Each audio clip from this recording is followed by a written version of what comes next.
Okay, here we go. Stand by. 3, 2, 1, action. Assume nothing. Brash, bald-faced blasphemy. Question everything. I find it extremely hard to imagine. Open your eyes. It is quite all right to be an atheist. The fastest growing group of people in the country has been measured as being those who have no belief or who are atheists. You don't have to be apologetic or quiet about it. Challenge the opposition. You see religion on 100 fronts losing the argument. And start thinking. This is The Thinking Atheist Worldwide. I don't know about you, but as I see the sort of hour-by-hour trampling upon the Constitution, specifically the separation of church and state, but even beyond that, just a disregard for the framework of how the United States was founded and how the Constitution sort of sets things up, I often feel helpless. Like, what's happening? How do we protect the integrity of the system? And I think one of the great ways to do that is to become educated about the system. Dr. Mark Stoller has a fantastic lecture series at the Great Courses Plus. It is called The Skeptics' Guide to American History. It's interesting. He had a lecture, about a 30-minute chapter called The Constitution Did Not Create a Democracy. Stoller gets into this unique problem of wanting to create leadership while also preventing a dictatorship or a monarchy. How do you get someone to lead? How do you put leaders in place while also making sure that the power remains with the people? And this is relevant. It is so relevant to what you and I are seeing today, right?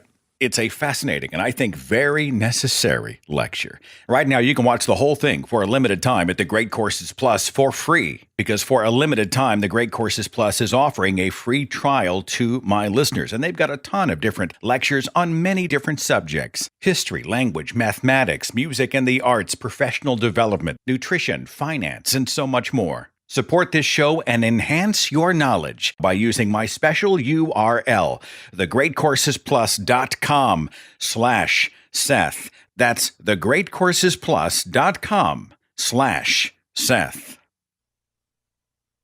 This is part 2 of our 2-week series on cults. I encourage you, if you haven't heard part 1 with Leon last week, to go back. He tells a very compelling story. This broadcast will also include some very personal accounts from those who have experienced and then escaped cults. It was called the People's Temple. It was founded in 1955 as a progressive organization. It was an advocate for civil rights. It assisted the elderly and those with mental health issues. It generally sought, according to its mission statement, to make the world a better place. The goal was utopia. Everyone would have rights. Everyone would have their needs met. Everyone would be equal. And humanity would be celebrated. Its founder was a charismatic man. You may have heard of him. His name was Jim Jones. But only a decade after the founding of the People's Temple, there was an urgency to move, to relocate to the Redwood Valley of California, because that place, that location, had been suggested as an optimal spot to survive a nuclear war. You see, the People's Temple and Jim Jones believed that the apocalypse was coming, the end times was upon us. It included nuclear holocaust, the end times theology firmly in place. In 1974, they relocated again to South America, the North Atlantic coast, specifically the country of Guyana. And they set up an agricultural commune that more and more operated not like a commune, but like a police state, with Jim Jones at the helm, operating much like a god. In 1978, Jonestown had grown in population to about 900 people. They feared yet also welcomed the end of days. They saw, from their perceptions, the encroachment of and persecution by an evil world. And Jim Jones was preaching the message to these people that the only true escape, the only true liberation would be paradise itself. Paradise comes in the next life. And for that reason, in preparation, the group had actually been rehearsing mass suicide. In November of 1978, 3 journalists, a defector from the group, and a congressman named Leo Ryan were shot and killed.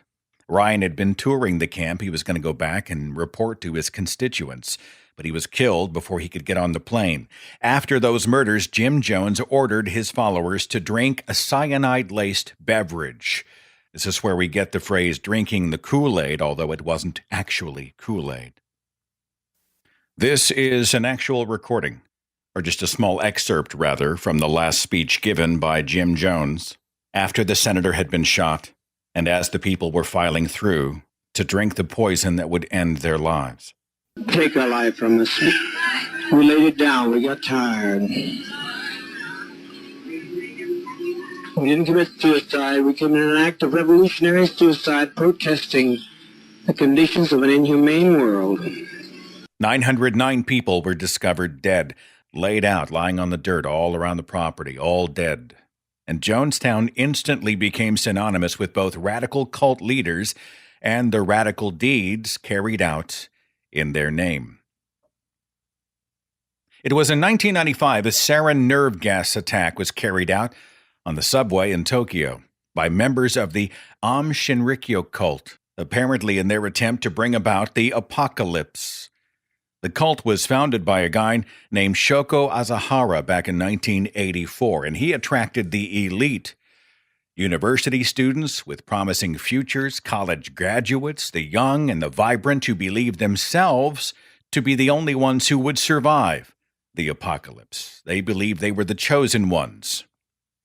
The founder and several of his followers were part of an 8-year trial and were reportedly executed just this month for the Tokyo sarin gas attack in the subway in 1995. The cult, however, continues. It has approximately 1,500 followers. You can already see the pattern. Stories about the end of the world are common in so many cults. We all remember 1993, the standoff between the FBI and the ATF and the Branch Davidians in Waco, Texas. David Koresh was the leader, and he claimed to be the Messiah. He was a controversial guy. He declared that all women in his compound, including those already married to others and those who were underage, were his spiritual wives, and he would bless them, apparently, through intimate union. The Branch Davidians believed the apocalypse was upon us, and so they stockpiled weapons for this last day's battle, and they locked themselves in a large, forbidding-looking compound. The standoff between the Branch Davidians and the FBI lasted 51 days and made global news. And after an attack on the compound by the authorities, and I'll call it an attack if you haven't seen the documentary Waco Rules of Engagement, you certainly should. The entire compound was burned to ash in high winds, more than 80 people dead, including Koresh, and also including many young children. 1968 saw the founding of the Children of God Family International cult, which still exists today. David Berg was the founder. He was also called Moses. Berg had a very unorthodox recruitment method. He called it flirty fishing. He would use young women to lure in prospects by having sex with them. Reports were emerging from the cult that sex with children was permitted, although that practice appears to be forbidden today. Family International is still around, still operating in 80 countries all around the world. It continues to preach about the moral decay of society, the problems with evolution, and the promotion of its own brand of Jesus teaching. Their names were Marshall Applewhite and Bonnie Nettles. They founded in 1972 in San Diego a cult that promised to escort its members literally directly into the kingdom of heaven. The method of transport was going to be an extraterrestrial spacecraft. The cult was, of course, called Heaven's Gate. This is the voice of Marshall Applewhite as he gives an initiation or introduction to his cult via videotape for new members and prospective members. I am the return of the Son of my Father. I'll tell you something that's even more remarkable. My Father came with me this time. Came in the early 70s, took on a human form, an adult human form, helped me get in an adult human form in the early 70s, and we together helped those who came with us that were also here 2,000 years ago get in the bodies that they were wearing so that they could rid themselves of human behavior, human activity, human thinking, so that they could be ready to move into the kingdom of heaven or the evolutionary level above human. They made headlines in 1975 when they convinced 20 new recruits to give up everything they owned. They gave up every material possession they owned. They left their spouses, their parents, their children, their friends, their jobs. They left everything and everyone and disappeared. They were totally off the grid, totally off the radar, causing people all around to wonder what had happened to them. They had been living underground in camps that ranged from Rhode Island to Oklahoma. It was 22 years later, in March of 1997, that Heaven's Gate made global news. They carried out a carefully planned mass suicide, which was timed to coincide with the arrival of the Hale-Bopp Comet. Hale-Bopp was supposedly concealing the alien spacecraft that was going to transport them all to heaven. Apparently the spaceship was, flying behind the comet, something like that. So they clothed themselves in black tunics, they put on tennis shoes, they laid down in their beds, and 39 Heaven's Gate cult members consumed poison. They then covered their heads in plastic bags and died.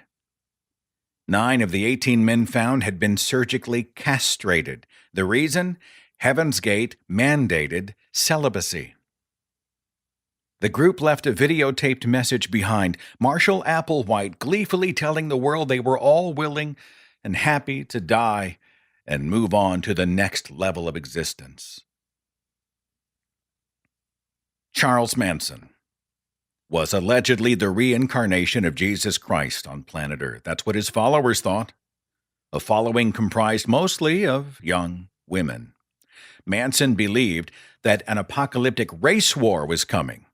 He called it helter-skelter, that term borrowed, of course, from the famous Beatles song.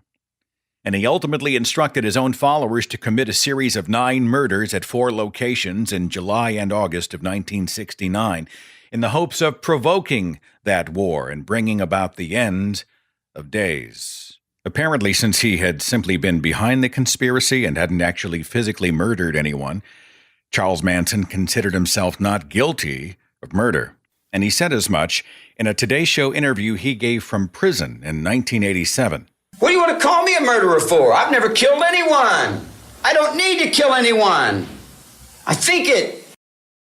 Believe me, if I started murdering people, there'd be none of you left. Charles Manson, of course, a globally recognized name, a celebrity of sorts. He died in prison on November 19th of last year. Now, obviously, and admittedly, these are extreme examples of how cults operate, but they are perfect examples of totalism, a system in which some authority, in this case a religious leader or prophet, wields absolute and unlimited power over other people and strives to control every aspect of their public and private life. Totalism. The American psychiatrist and author Robert J. Lifton said totalism is likely to emerge during periods of historical or psychohistorical dislocation in which there is a breakdown of the symbols and structures that guide the human life cycle. The turbulent 1960s were a time of such change in the United States, providing fertile ground for neo-Christian and Eastern-style groups such as Hare Krishna and Transcendental Meditation. A decade later, the human potential movement emerged, teaching self-awareness and consciousness expansion. Groups said to be cults range in size from local groups with a few members to international organizations with millions. This show and these conversations today are about cults, their practices, their teachings, and their influence. I've got Joseph on Skype. Joseph, you're on the Thinking Atheist radio podcast. How are you? I'm very well, thank you. We're talking about cults and those who have escaped from cults. What's your experience? Well, I was a former member of the Unification Church for about 10 years. It was founded around 1954. It really became prominent in the United States during the 60s and 70s, along with some other groups like Jonestown and Scientology.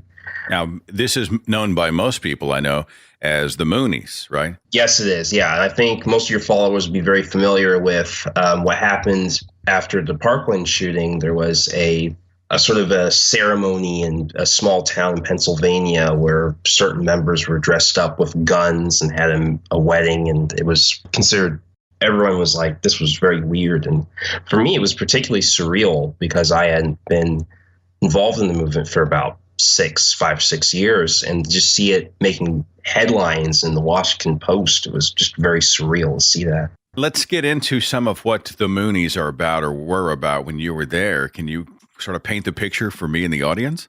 Well, I think, first of all, I'm going to assume your followers have a basic understanding of Christian theology. Yep. The basic belief that Adam and Eve sort of ate an apple because a talking snake told them to. And because of that, we all sort of, human nature fell apart.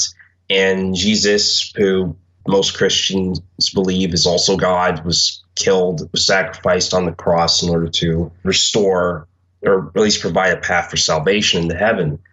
Well, in the Unification Church, it was the belief that the apple, the fruit, was metaphorical, and that Lucifer actually had sexual relations with Eve, and then Eve had sexual relations with Adam. So the fall was a sexual fall.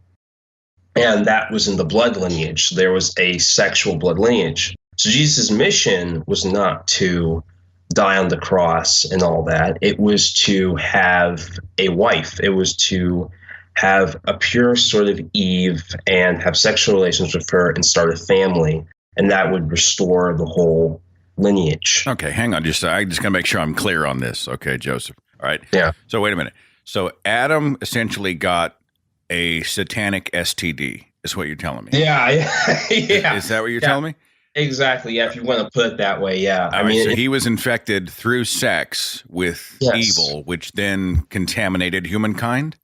Exactly. Yes. Right. Yes. So Jesus then, I don't know, this sort of arbitrary period of time later, Jesus then decides he's going to come back and he's going to have relations with a human woman.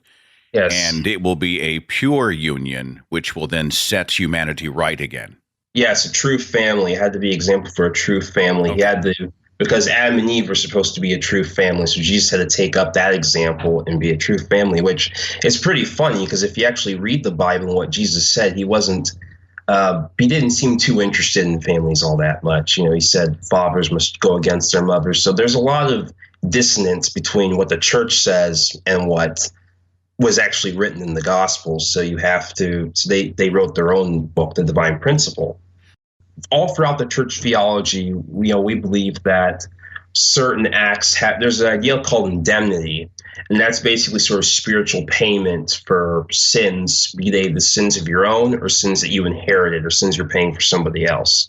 So in the course of indemnity, you have to do all kinds of sort of sexual it's like sort of like with Joseph Smith. He had these providential sexual encounters.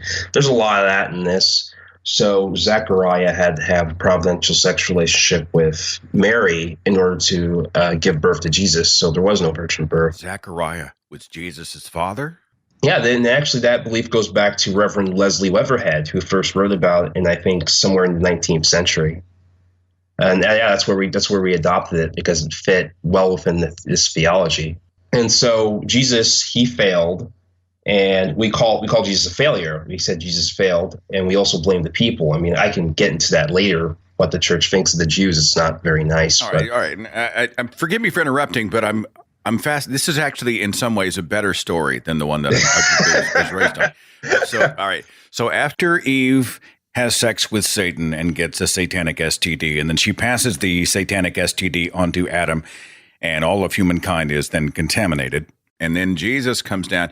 God comes to earth and cannot get laid. There's also another thing. We don't believe in the Trinity. We don't believe that Jesus and God were the same guy. We believe they were separate people. All right, so Jesus was not a God.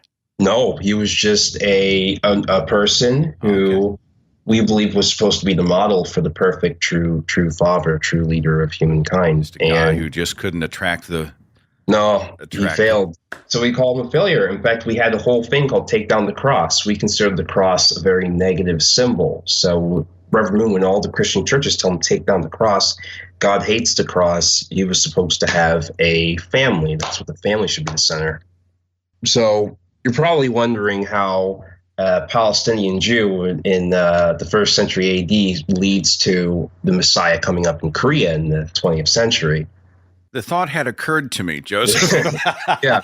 So basically, the basic idea is that you have to understand in Korea, because Korea is a nation that's gone through so much. It's gone through colonialism under Japan. It's gone through World War II, the Korean War. It was a very displaced nation. So it was easy for certain religious beliefs to take root as a sense of comfort, as a sense of stability in one's life. Korea has a really long history of shamanism, and there's also Korean Christianity. So if you go to South Korea, you'll have a lot of different Korean messiahs, and there's a long history of it. And there's a reason why Reverend Moon stood up above the others. We can get to that later, but what you need to know is that Reverend Moon came out of a certain context. He wasn't just someone who just came out of nowhere. He came out of a certain context of just the drudgery of Korean life and this sort of heightened Korean spirituality. So we believe in 1920 or so, Reverend Moon believed that he had an Easter Sunday, he had a vision of Jesus, and Jesus came to him and said, I want you to pick up where I left off and pick up my mission and be the Messiah. So Reverend Moon went off on this mission. We believe he lived, at the time it was North Korea and South Korea, one Korea. He went off to try and find a true wife, Sun Kil-choi. And Sun Kil-choi was not particularly fond of a lot of his actions. He was very strict. Like, he would go off on his own for all sorts of reasons. Theology is very strict. Like, it's all about waking up really early in the morning to pray to God. Abstinence, of course. Well, officially abstinence, of course, from sexual relations, fasting, and everything else. So one day, when Sun Kil-choi had a daughter, he just went up and left. And he believed, well, I have this mission sending me to the north. That's what we believe. And he went and he preached in North Korea. And he was brutally tortured in Gyeongnam prison. This was a very rough labor camp, and he writes all about this. And he believed this was God making him pay indemnity for everyone's sins and all of humanity. So eventually, during the Korean War, he was freed from Gyeongnam. And after that, he wrote down the Divine Principle, which is basically our holy text. It's like our Bible, our Book of Mormon, our Quran. It basically lists this basic theology of Jesus failing in his mission to start a true family. And it goes through the rest of the parallels of history. In this history, you can see God sort of working through history, trying to find a true individual. And basically, we believe that a lot of the horrific events that took place in history were indemnity payments for certain sins that all root back to Adam and Eve's original sin. So, like, for example, the Civil War was a payment for indemnity. World War I was a payment for indemnity. The Holocaust in particular was a payment because the Jews rejected Jesus. So we believe that because the Jewish people rejected Jesus, they had to pay for that through the Holocaust. That was very anti-Semitic. It was, in fact, you can go one of his speeches, Reverend Moon calls on the Jewish people to repent. He told them, you have to repent because you ancestors rejected Jesus, and you suffer the Holocaust and miss payment for that. What did your life look like as a Moonie? It was very intense. It was sort of, you had this belief that there were spirits everywhere. Like, there were spirits everywhere in your fingers and your toes, everywhere. And that if you do something bad, that, it's Satan getting at you and you have to pay some indemnity later on. I remember there were many times we had to get up early in the morning. We had to read from Reverend Moon's books. We had to say the Holy Family Pledge. We had to bow down in front of his picture every morning. In fact, during the birthday ceremonies, you have to bow down during your parents. There were often workshops. I mean, most members are very nice. I mean, you go to most members in the movement, they're very good, decent, loving people. They're just really that goodwill is being taken advantage of by this movement because they think that it's working for world peace. Did you have any special dress that you were required to wear or not wear? No, just dress church suit, I mean, there was one event where we had to do, and because you do all these different things, because indemnity is like permanent debt. Like you're always in debt and you're always finding ways to pay it off. So there's this one event where everyone wore all white and we had to like slap ourselves to get rid of the evil spirits while singing holy songs. Like I remember this was a really big event. And, Are you slapping your own face while you're singing a holy song? This was a benign. I mean, Reverend Moon did far rougher forms of slapping. This was a very benign sort of symbolic kind of gesture. Symbolic sort of thing. What's Reverend Moon doing? You say he would inflict something physical on his followers? Yeah, I mean, you're familiar with the mass weddings we do, because the weddings are an idea, because Reverend Moon, we believe, he found the true mother, which was Hassan, who, his previous marriages didn't work out, so he picked a 19-year-old girl when he was 40, so he could raise her up and meld her into a very obedient wife. And so we believe that they were the true parents of all mankind, the messiahs, and so they had to bless all the marriages. So, we'll make a mass wedding so we can save as many people as possible. And a lot of these marriages early on were very arranged. They weren't sort of, I meet you, I get to know you. No, I pick someone else. And usually they were interracial because he believed that would be an easy way to unite the races, So in the movie, you'll have a lot of interracial marriages. And the photographs of the mass weddings are insane. It looks like freaking 10,000 people in some of these arenas. Yeah, well, you have to save as many people as you can, So he gathered lots of people. And early on, before it was I think there was a stick. There was a stick you had to slap the wife with. Yeah, the husband had to slap the wife with a stick because I was beating Satan out. I think it was only 3 times he had to do it. They don't do that anymore, but in the early on in the movement, that's what they did. In fact, there was one of his sons. He was one of the Hyungjins. He died in a car accident. And so we believe that he was, and in fact, Reverend Moon also marries living people with dead people. I mean, he actually found Jesus' wife. So there's a woman who was married to Jesus, a woman married to Muhammad, a woman married to Confucius, a woman married to Buddha.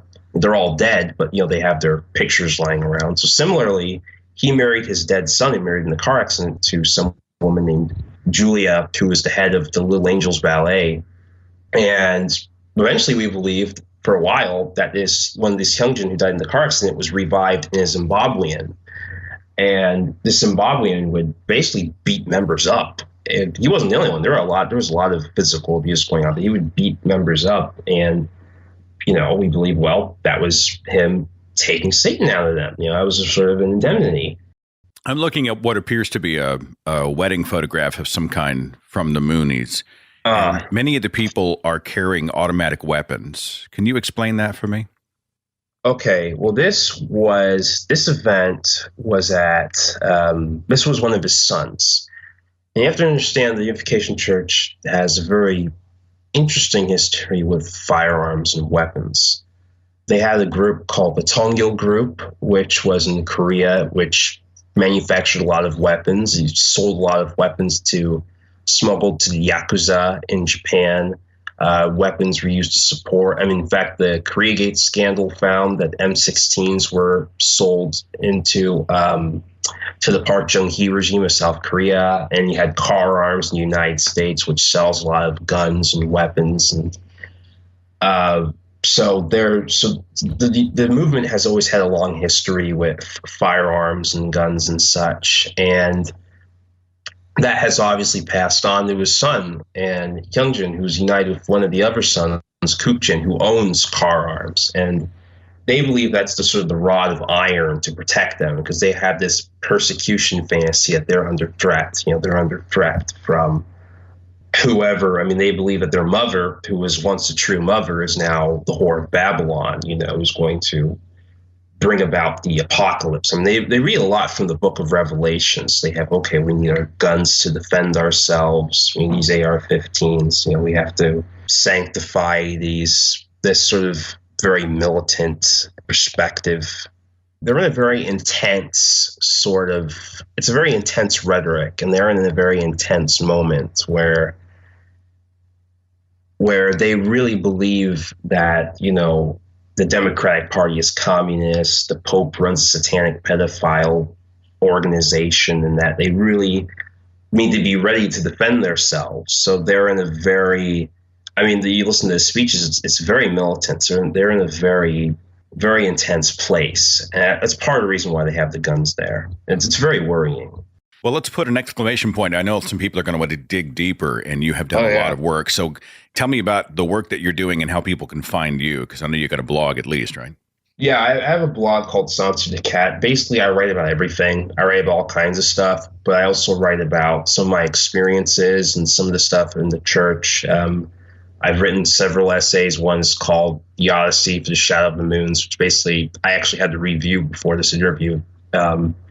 Basic history. I also wrote Why I'm Not a Unificationist and other things. I highly recommend people check out the blog, How Well Do You Know Your Moon? That's a Tumblr blog founded by some ex-members, which exposes a lot of the false history. How well do you know your moon? Okay, yes, got a note here. Got a note. Also, Steve Hassan, he was a former member. And in fact, I think you're familiar with Maajid Nawaz. Mm-hmm. Steve Hassan met up with Maajid Nawaz and Madeleine Albright during when ISIS was still very terrible, still very big, in discussing de-radicalization. Because you look at the techniques of a lot of these movements and you compare them to the techniques of what ISIS is doing or other sort of groups like that, they all operate in a similar sort of intensity. And so we kind of having these interconnections sort of working together using these similar de-radicalization techniques to try and get people out of these groups. Just also really quick, Nancy Kong, her book in the Shadow of the Moons, that was just a great text that really helped me out. So if you want all the details of all the hypocrisy, all the lies, and how her harrowing story, I highly recommend that book as well. You were liberated from bad ideas, and now you're working to help others find the same freedom. I like it. Yeah, I'm very inspired by what's going on in the Muslim reform movement. People like Ali Rizvi, Maajid Nawaz, Faisal Saeed al-Muhtar, they're doing a lot of good work, and I can relate to some of what they're going through. I will include that link in the description box of this broadcast, or the links that you provided and the resources for those who are curious and want to know more. Joseph, it's been an enlightening discussion, and sure appreciate you being a part of this show and conversation, my friend. I'm very grateful. It was a pleasure and a privilege. Thank you very much. The New York Times has an archived article by Glenn Collins called The Psychology of the Cult Experience. The article quoted John Clark Jr., an assistant clinical professor of psychiatry at Harvard University Medical School, Stanley Kath, a psychoanalyst and associate professor of psychiatry at the Tufts University School of Medicine, Robert Lifton, professor of psychiatry at Yale University Medical School, and Margaret Singer, professor of psychology at the University of California at Berkeley. Dr. Singer had said that the 700 cult members she had studied presented a wide range of personality types. Quote, "You don't have to be a certain kind of person to succumb to the cults." A typical manipulated conversion, Dr. Clark said, involves a vulnerable person, a student leaving home or at exam time, or someone who has lost a friend or lover, who's enticed by some reward, companionship, peace of mind, a place to stay, or an implied sexual offering. Quote, "Cult recruiters frequent bus stations, airports, campuses, libraries, rallies, anywhere that unattached persons are likely to be passing through. Then they narrow the attention of the recruit in controlled social situations. He or she is invited to attend a special function or series of classes. Cult members are assigned to attend the prospect constantly. Eventually, they keep the mark involved in group ecstatic activities or use meditation, obsessive praying, constant lecturing or preaching, or lack of sleep to maintain the mind in a constantly debilitated state. A crisis is manufactured. At some point during the experience, the mark is placed in a panicky, disoriented state, and an emotional crisis is manufactured by the recruiters. One response to this, Dr. Clark said, is that people can become psychotic. He's treated those who became so and were dumped by cults that had no further interest in them. Another response, he said, is that they can adapt to the situation and accept the answer or solution, and those are in quotations, answer or solution to the crisis that the cult furnishes them with. To survive, they re-identify with their surroundings and accept the dogma of the group. Dr. Kath said, keeping devotees constantly fatigued, deprived of sensory input, and suffering protein deprivation, working extremely long hours in street solicitation or in cult-owned businesses, engaging in monotonous chanting and rhythmical singing may induce psychophysiological changes in the brain. The rhythmical movement of the body can lead to altered states of consciousness, and changes in the pressure or vibration pattern of the brain may affect the temporal lobe. Dr. Clark hypothesized that what he calls cult conversion syndrome represents an overload of the brain's ability to process information. Again, that's from the New York Times, The Psychology of the Cult Experience by Glenn Collins. Short break. When I come back, it's Chris Shelton. He is host of the Sensibly Speaking podcast, but more importantly, for the context of this show, he was like a 20-plus year hardcore Scientologist. On the crazy cult-o-meter, Scientology, in my mind, is just up there. You know, it's an Olympic medalist for crazy.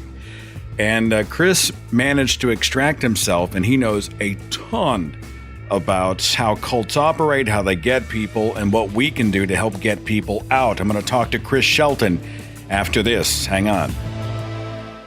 You know, it's amazing how often we don't realize when life gives us better options. We'll shop for movies or holiday gifts or cat food online, but we'll spend half the day at the eye doctor's office for a simple eye prescription renewal. My friends, there's a better option. It is Simple Contacts, vision care for the 21st century. Instead of paying the self-pay cost of $150, $200 or more for an exam, Simple Contacts has this awesome $20 test you can do with your own computer or cell phone. Takes just a few minutes. Once you are renewed, Simple Contacts has all the brands of contacts you are familiar with, and you can just order them right there online. And if your prescription's already current, that's even easier. You just upload that info, you place your contacts order, and those contacts arrive in your mailbox in just a few days. Find out why Simple Contacts has over 3,000 five-star reviews on the App Store.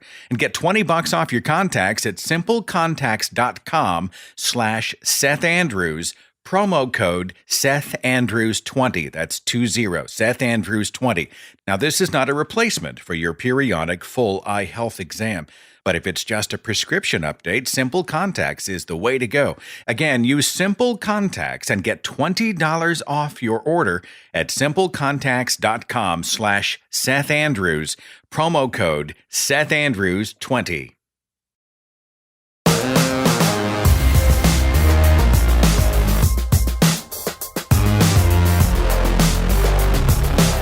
Thanks to my patrons for being a supporter of me and this broadcast. If you would like a totally commercial-free broadcast and get the show early every single week, you can become a patron at patreon.com/Seth Andrews. Today's show is the second part of a two-part series we're doing on cults, the psychology of cults, the tactics of cults, and speaking with people who have experienced and then escaped cults. Joining me next here is friend and fellow podcaster Chris Shelton. He hosts the Sensibly Speaking podcast. Probably most notoriously, he escaped from Scientology. Chris, it's good to have you, my friend. Thank you. Glad to be back. Boy, you talk about cults, I guess we have to bring up Scientology, don't we? Oh, without a doubt. I've noticed that more and more the heat's getting turned up, you know, with the Leah Remini series on television, and that's emboldening people. It seems to be an exponential criticism going at the church, and they seem to be reeling a bit. Do I misperceive that? Not at all. In fact, I have gone so far as to say that the Church of Scientology is dead, and they just don't realize it yet. Just lay down already. Exactly. It's sort of it's kind of zombie, walking across the field, Well, we've gotten a lot of anecdotal stories about, people's experiences with and escape from, and we've done a show together. But I really want to look at tools and tactics, how do cults operate and how do people recognize them, and then how do they get out or help others get out? And I figured you'd be really good for providing that kind of toolkit. So, just tell me what you think. Absolutely. One of the first things I want to point out about these groups, and we call them destructive cults, but maybe a better term for them is high control group or a totalist group, tends to have a fairly authoritarian mindset, but that's not obvious from the beginning. And these groups do not even have to be religious in nature. Recently, there was a lot of press over this group NXIVM, which was branding women and was referred to as a sex cult. That group had nothing to do with religion. They actually get new members in through business consultation.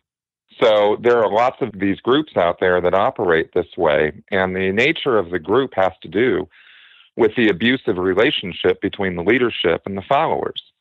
And that's what actually makes one of these groups a high-control, destructive group.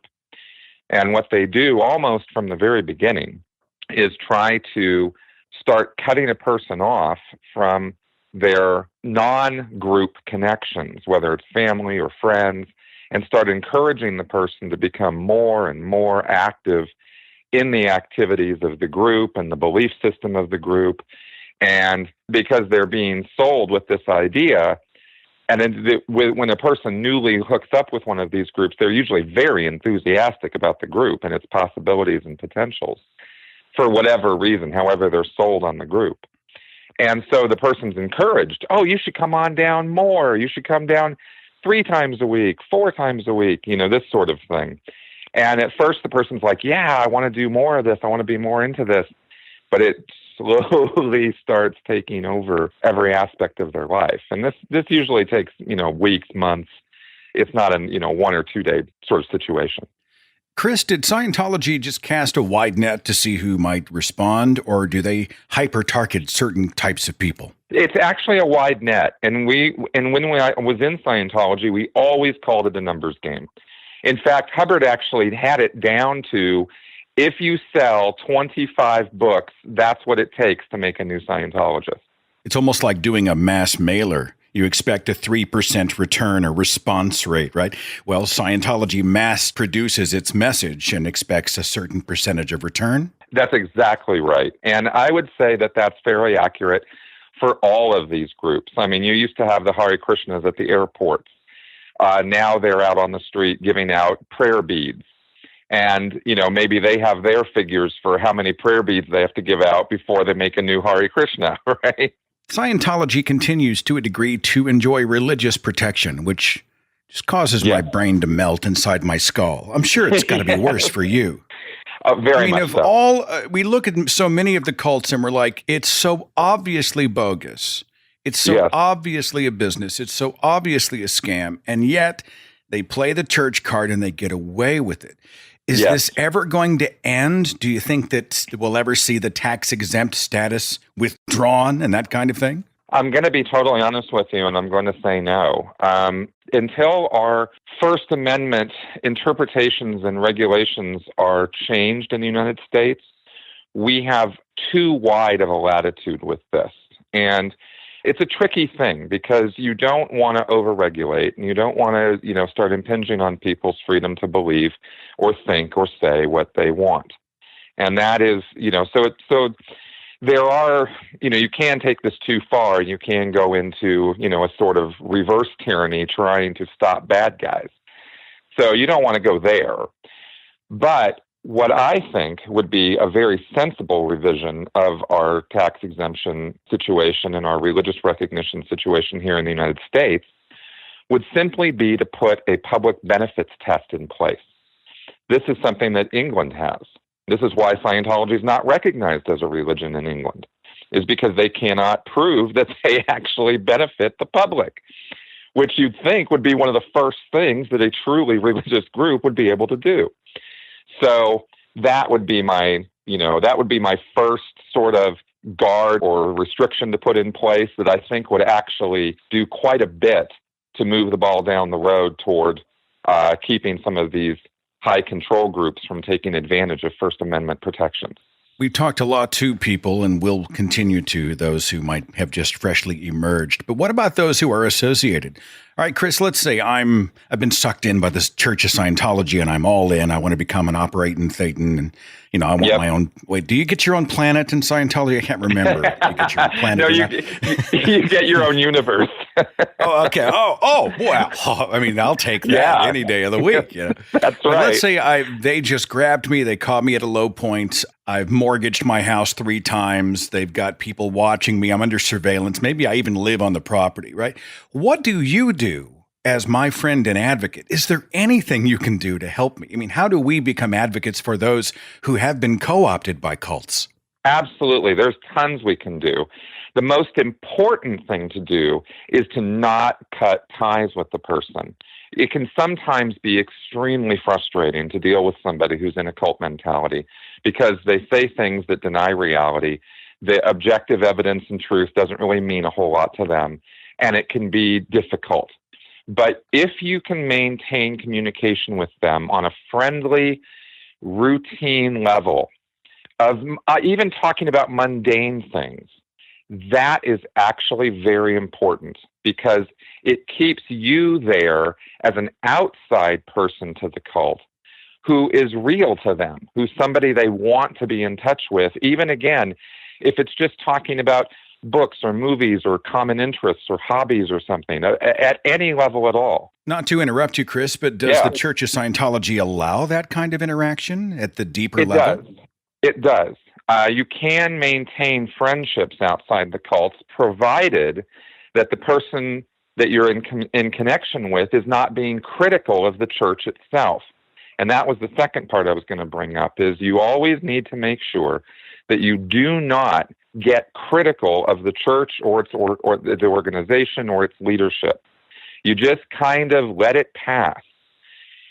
Sometimes opportunities will present themselves where the person, the cult member themselves, will voice some level of disaffection or complaint or criticism about their group. The proper response is, wow, that is really interesting. Can you tell me anything more about that? And be a concerned friend, but don't take it further than that. This was actually the tactic that my parents used with me. They were Scientologists, and they got out before I did. And rather than harp and criticize on what they saw as wrong with the church, they simply maintained clean communication with me and let me know that as my parents, they were always there for me. They were always going to support whatever decisions I made, good, bad, or sideways. And that eventually led to them being the safe space I could go to when I did finally want to leave the church. And it took years. This was not a fast process, but they did it exactly right. And that's why I say that's the way to do it. That's a tough pill to swallow for people who are outwardly critical of religions and cults. If someone comes through and they talk about the isolation and the control and the insanity and Xenu and whatever else comes up, the first inclination is to be like, that's the stupidest thing I've ever. I mean, it would be hard not to do that. It is, and this is why I put this out there as a very strong message, because once you start down that critical path, they're going to be forced by their circumstances to disconnect from you, whether it's Scientologists, Jehovah's Witnesses, any of these groups.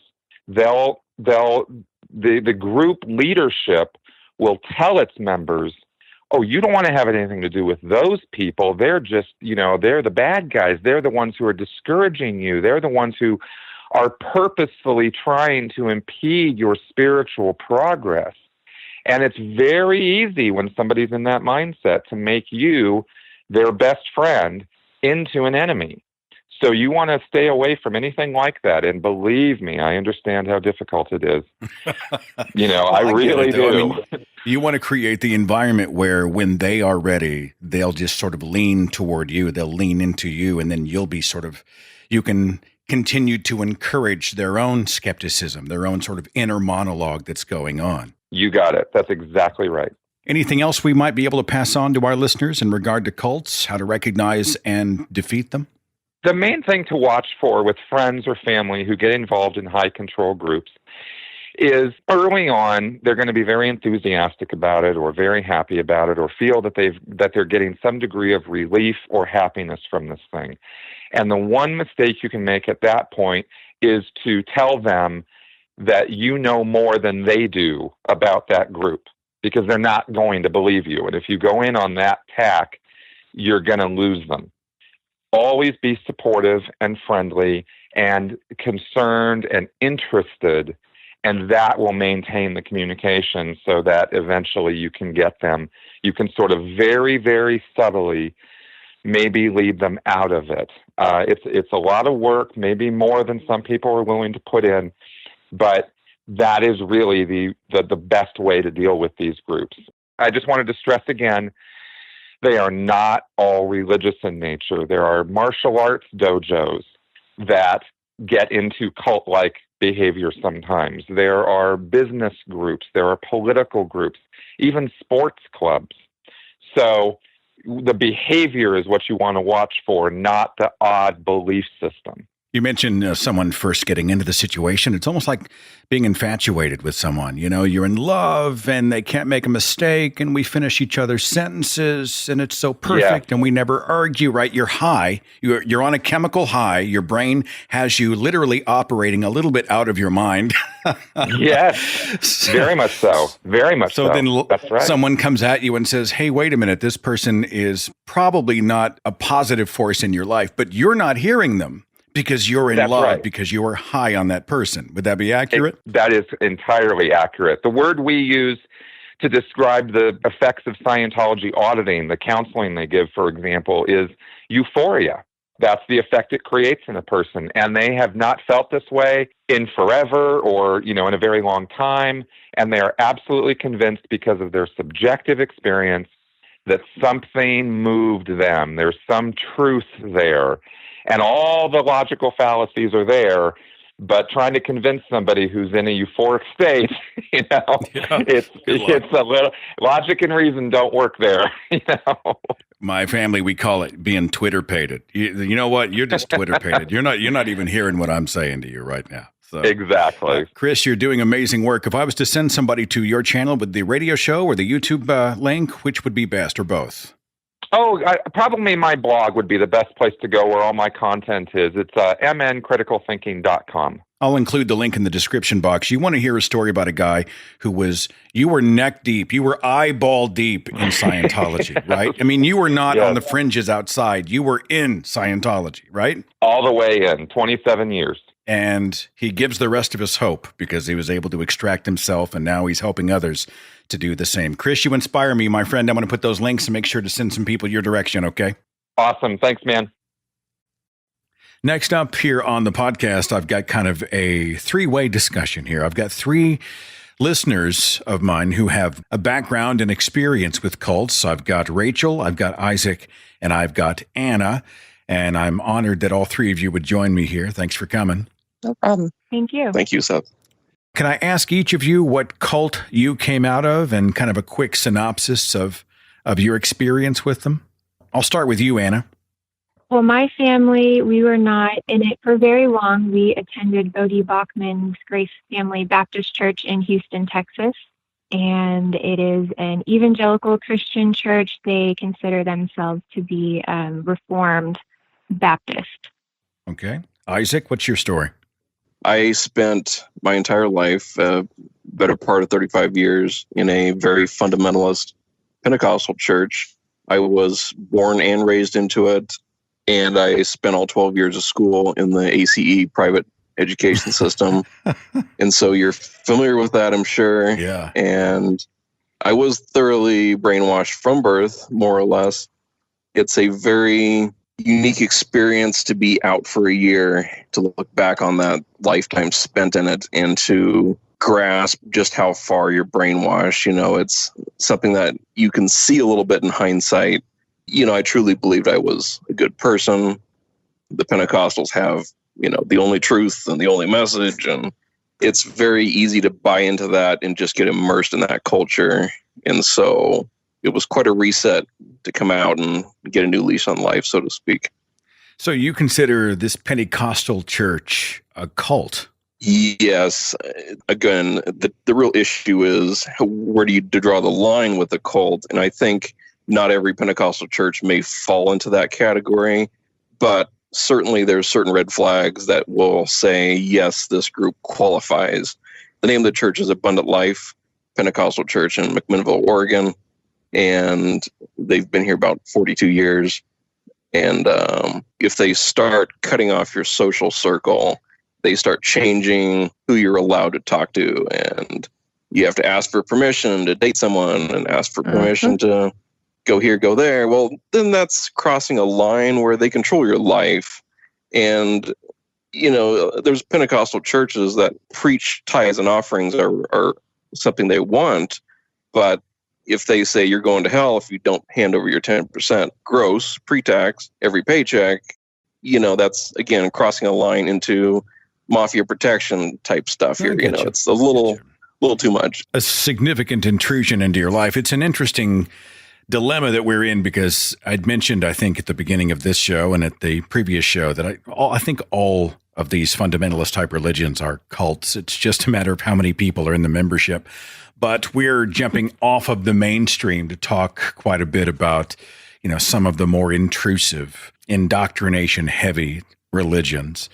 Some of the more fringe operations out there. But between you and Anna, Isaac, I got it covered. Like, she's Reformed Baptist and you're kind of an out there Pentecostal. So I'm guessing, what is Rachel in the middle somewhere? Rachel, you like a Methodist or something? Or Rachel, real fast, what's your background?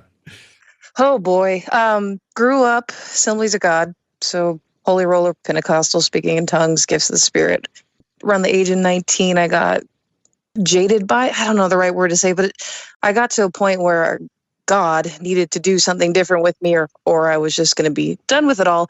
And what God did is landed me in a group that, sorry, I don't believe in that God, obviously, but I get it. The group was kind of a cross between still very charismatic Pentecostal, the gifts of the Spirit, mixed with Judaism.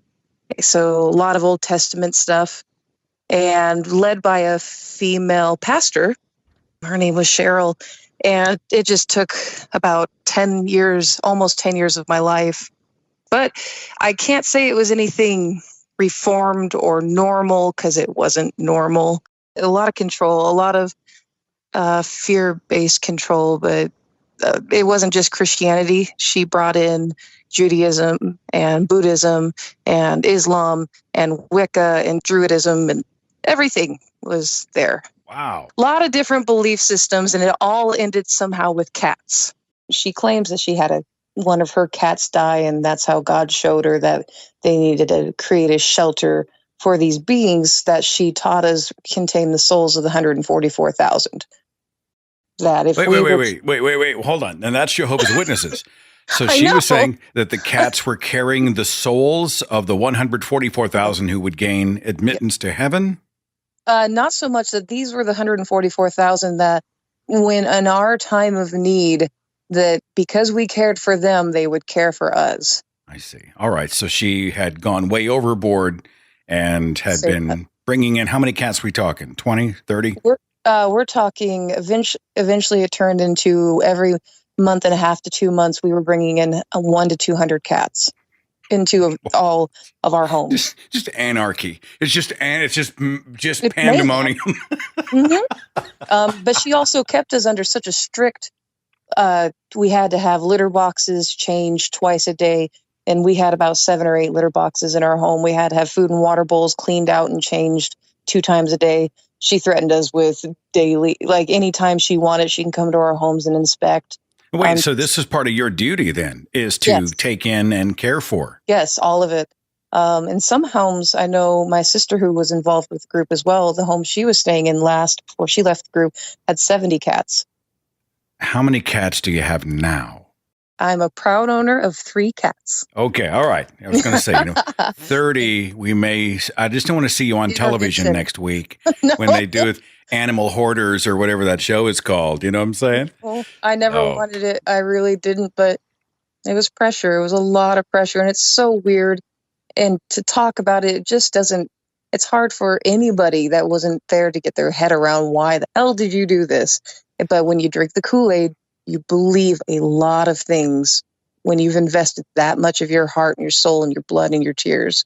I get it. Look, we're going to do a show coming up, I think, later in the summer, another edition of I Used to Believe Weird Things, where people tell about all the crazy stuff they used to buy. Like, I used to think that if you played records backwards, you could open the spirit world and release demons. So don't beat yourself up over the cats. Too bad. Okay. Cats think they are gods, so there's a whole other religion right there. Yeah. Anna, tell me about this Vodi Bachman guy, this leader of your particular organization. I mean, he's a very large, influential homeschool figure in the evangelical world, and that's originally how we heard about him, is through homeschool friends, homeschool conferences, and then we actually moved to the city where he was in, and my parents thought, oh, what a wonderful opportunity, and what looks like maybe just a little bit more of a strict evangelical church from the outside, actually, once you get into it, start poking around, there are more rules, more expectations, and just a lot more social control than what's blatantly preached from the pulpit. Can we talk about some of these rules? And Isaac, I'll go ahead and start with you. I mean, you were in kind of a restrictive environment, correct? Yeah, definitely the biggest red flag that will set you off after you're kind of more aware of what you're looking for is when one church that believes a certain doctrine will cut itself off from other churches that are more or less in the same group or faction. So you should definitely be concerned if you have a Catholic church in one city and then 30 miles away there's another Catholic church and they have no connection to each other. There's no fellowship. There's no communication. Theoretically, a denomination should all share fellowship and have potlucks together and that kind of thing, especially among evangelical Christians that tend to go for that sort of thing. But I was in a Pentecostal church that was surrounded by no less than, I want to say, 4 different Pentecostal churches in a 30-mile radius, and I did not know they existed the entirety of my life. Didn't even know they were there because we didn't have contact with them. And it was usually over just very minor changes in doctrinal belief. We taught against wedding rings. We don't wear any jewelry of any kind. The next church across the hill did, and therefore we had no communication with them at all. We were not allowed to fellowship their young people. We couldn't date anyone over there. One church, would do wine with communion, and we didn't. And it came down to just the silliest differences. The most minutia of these doctrinal changes somehow meant the world of they're all of a sudden going to hell. What's up with the wedding rings?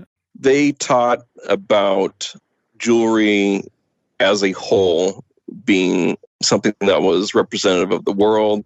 They came down to some weird ideas like the word Jew and the suffix El meant God of the Jews. And when the Hebrews all melted down the golden calf from the gold they pulled out of Egypt and they stole from Egypt, and then they worshiped that golden calf, their jewelry became their god. And it gets kind of weird, but let's just say they didn't allow any gaudy hairpins for the women, any pendants, necklaces. You couldn't wear any gold, jewels, precious stones whatsoever. That was a blanket rule. Anna or Rachel, either one of you want to chime in on this? Sure, I can. This is Rachel. Far as rules went in my group, it was whatever the whim of the leader was at the time. Often she was so paranoid, which just increased over the years. It was anything that protected her, anything that kept her from the public, really. The more and more we went through the years, she closed us off from our families, from newcomers, until we were a completely closed group. So dating was definitely off the list, even though I still did and got lots of trouble all the time for that.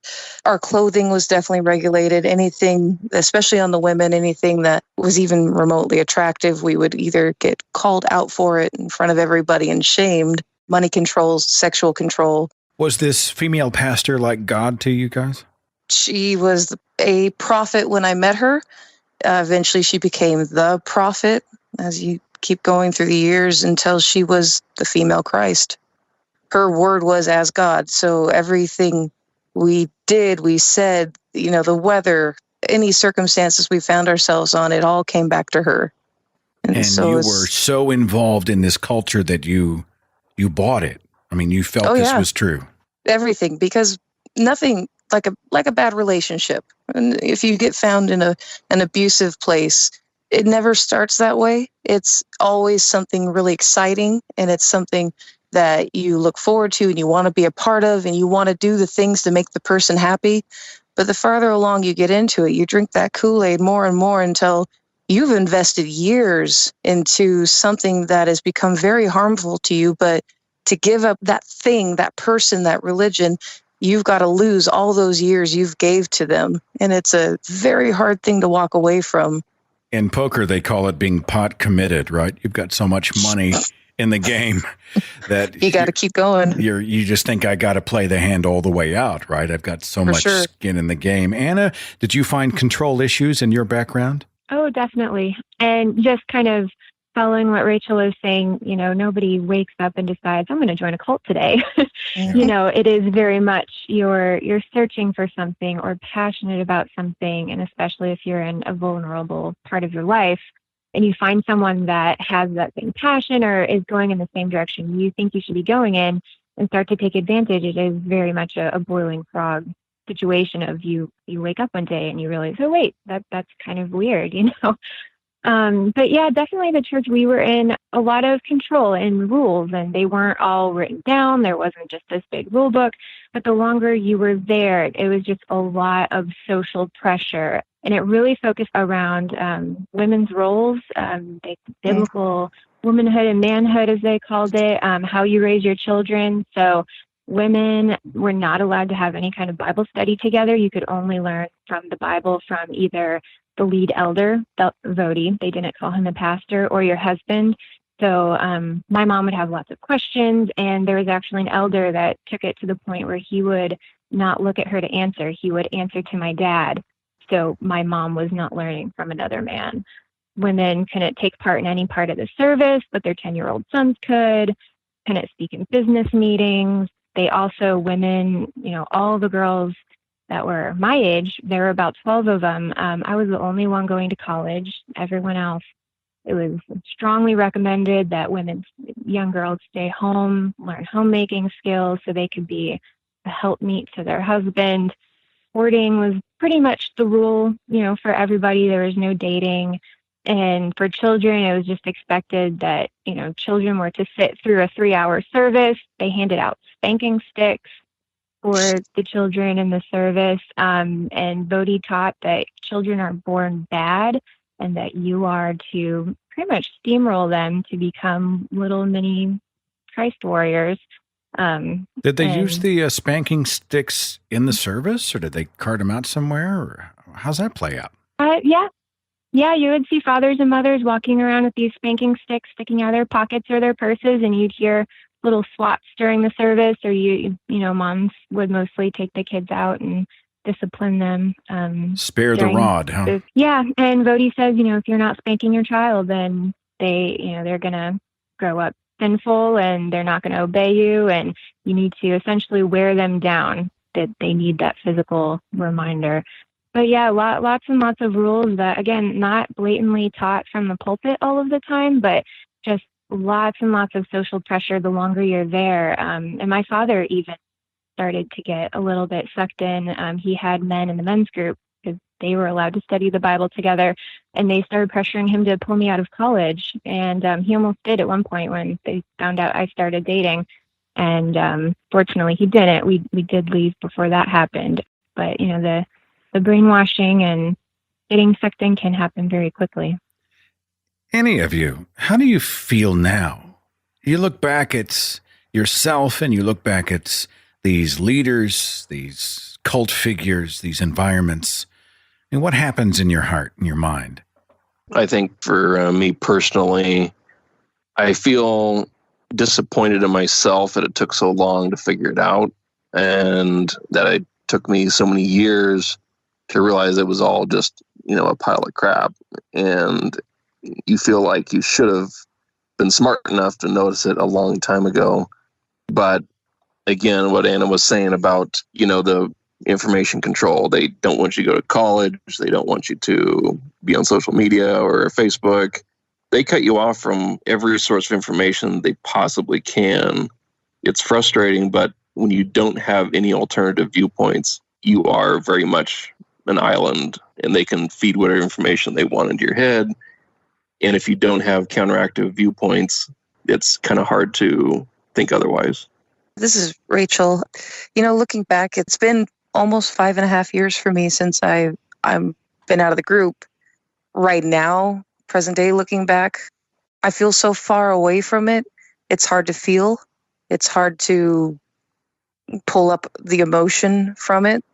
If you would have talked to me a year after it, I was just barely starting to open up and tell my story to people. And for the whole entire year after being out of it, I thought I was going to hell. I thought those people were the only connection I had left to a God. And since that was gone, I didn't have any spiritual connection to anything, and just kind of floated along for that first year out. But now looking back, I feel bad for them that are still there.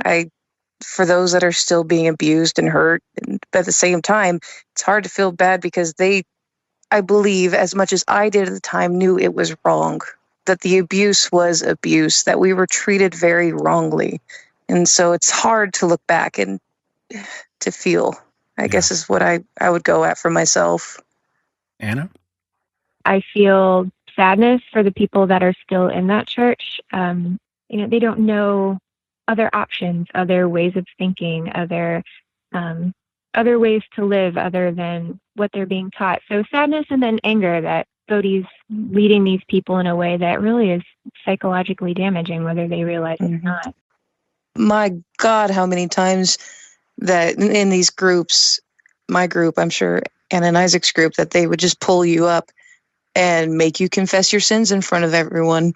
And in my group, emotions were always running high, and it was always a very super fiery, intense thing. It wasn't just stand up there and say your thing. It was screaming. It was pacing back and forth. It was crying, and a lot of times wailing in my kind of group. Very, very stressful, but just the airing of dirty laundry was such a big thing.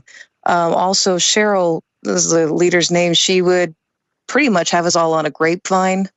And so everybody was suspicious of everyone. You're always watching. And anytime someone would slip up, Cheryl would know about it instantly, because we were all just trained to rat on each other. So that means you didn't trust anyone in the group, because you were afraid of, even if your thoughts were known, that you would be put in trouble, and everybody would know. And then everybody would ignore you for a long time because it's like temporarily excommunicated. They were also your lifeline. So you did whatever it took to get back in.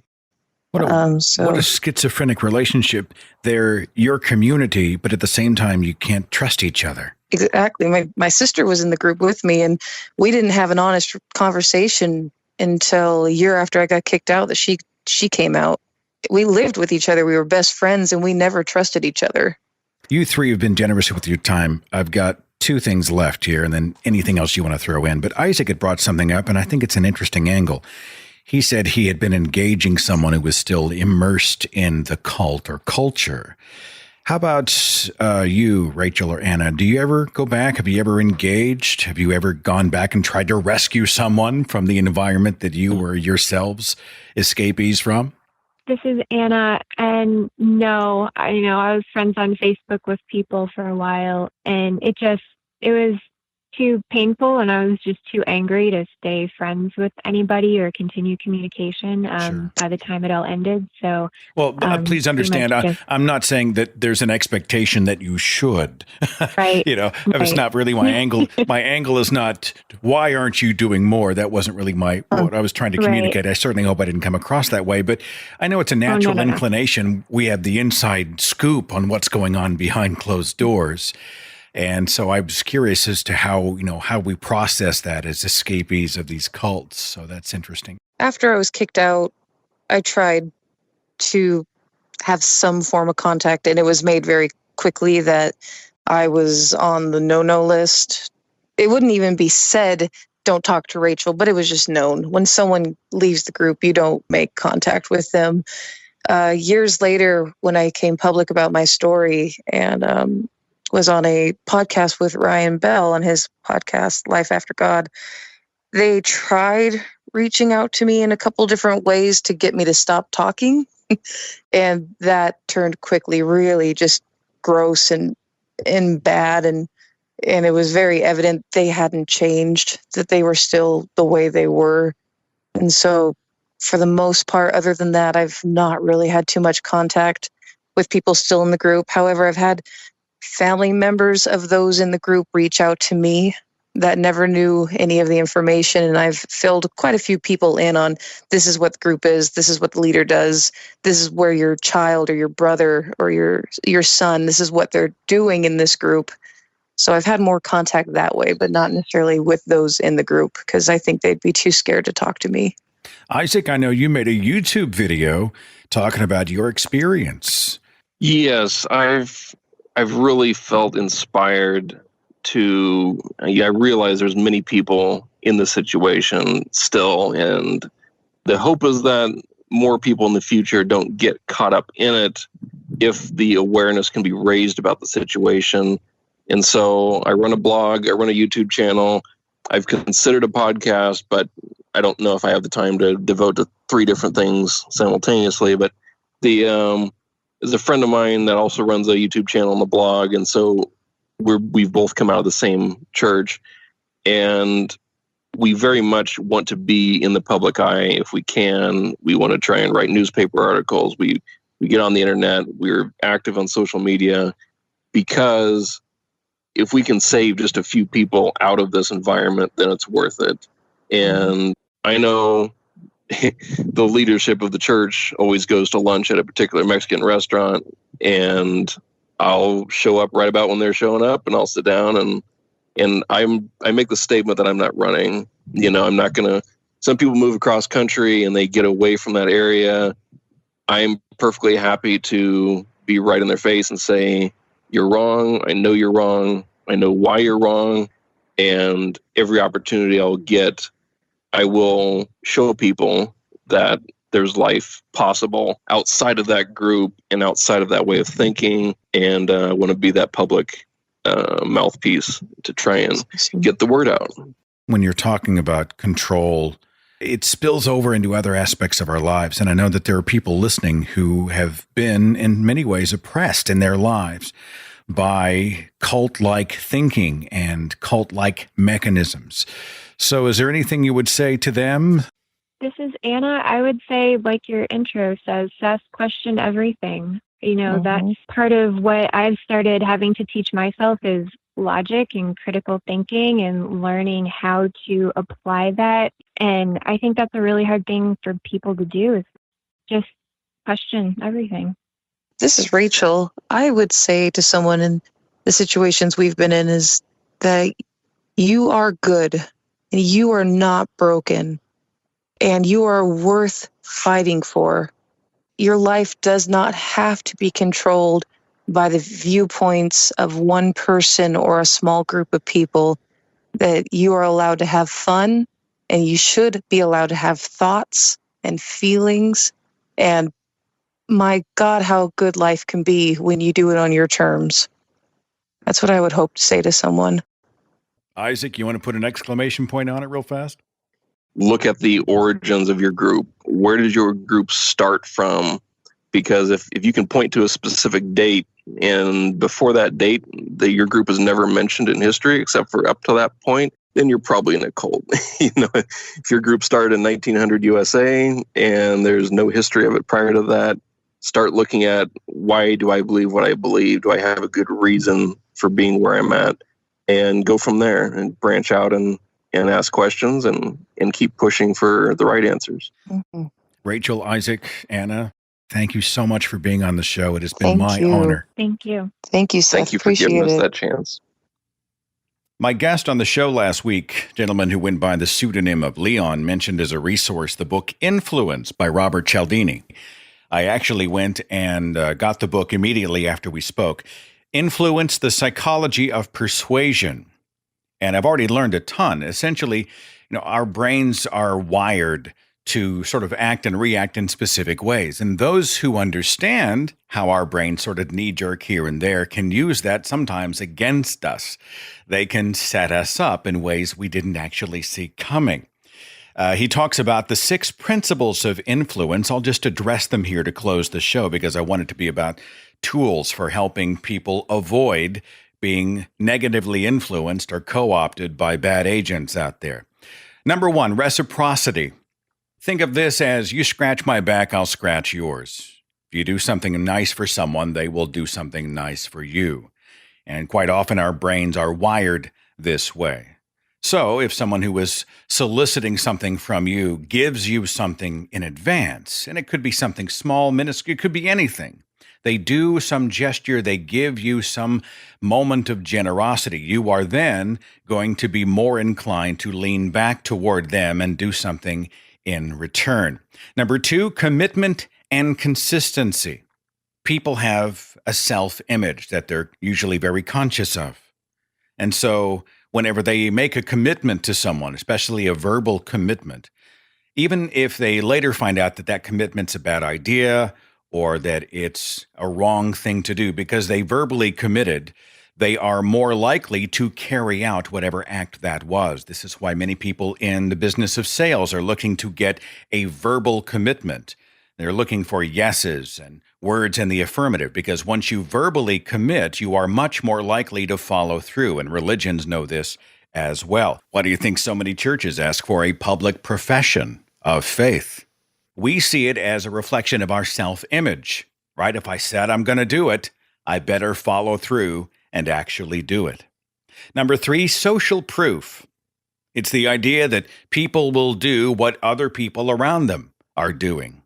You see everybody looking up into the sky at something flying overhead. What do? You stop and you look up to see what all the commotion is about. If you see people gathering around a specific object or item or person somewhere, well, monkey see, monkey do. You're very likely to follow suit and go see what all the hubbub is about. It's called social proof. Number 4, authority. The vast majority of the human population is essentially comprised of followers who respect and admire and follow authority figures, especially those who say they have an important message or an effective way of doing things. They are a person of charisma and influence.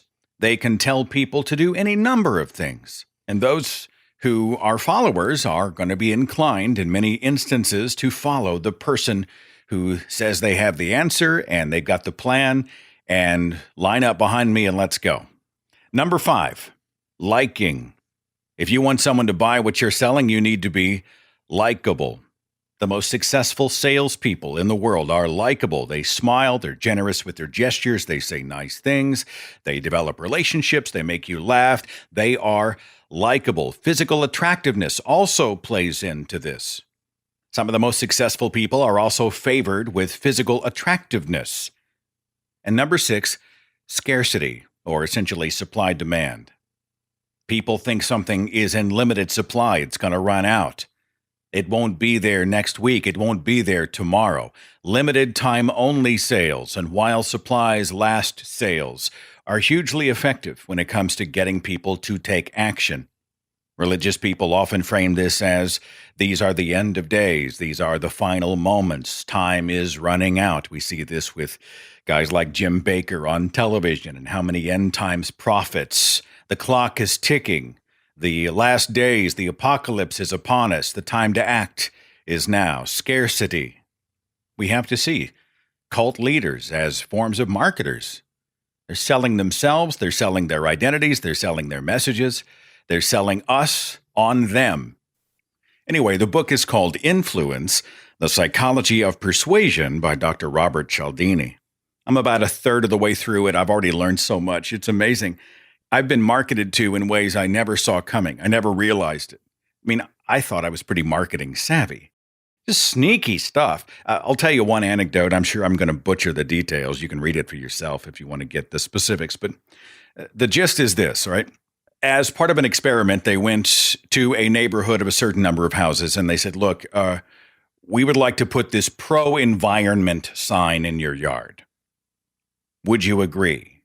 And a small number of people said yes. I think 25% of people said, okay, you can put this pro-environmental message sign in my yard. But most said no, okay? And then they went to an identical neighborhood, and they were going to do the same request, except this time, 2 weeks before, they conducted an unrelated, quote-unquote, unrelated survey. Right? They didn't say they were with the same organization or they were part of the same cause or promoting the same message. They went door to door and they asked something to the effect of, and I'm doing this from memory, but do you consider yourself a good person and a positive force in the world? You know, something along those lines. And of course, they were waiting for the verbal affirmation of, well, yes, I do think I'm a good person and I'm a positive force in this world. All right. That's all they did. No other ties, no other context given. They just got people to affirm, hey, I'm a good person. And then 2 weeks later, they came back with the same request and said, could we put this pro-environment sign in your yard? And the number of people who said yes more than doubled. That kind of stuff just fascinates me. And if you don't think religion knows how to use psychology to get inside your head and to get you to acquiesce and surrender and buy in, well, you're kidding yourself. Anyway, I thought that was an interesting example. Thanks to my guests for sharing their stories and wisdom on the broadcast. Thanks to you for listening.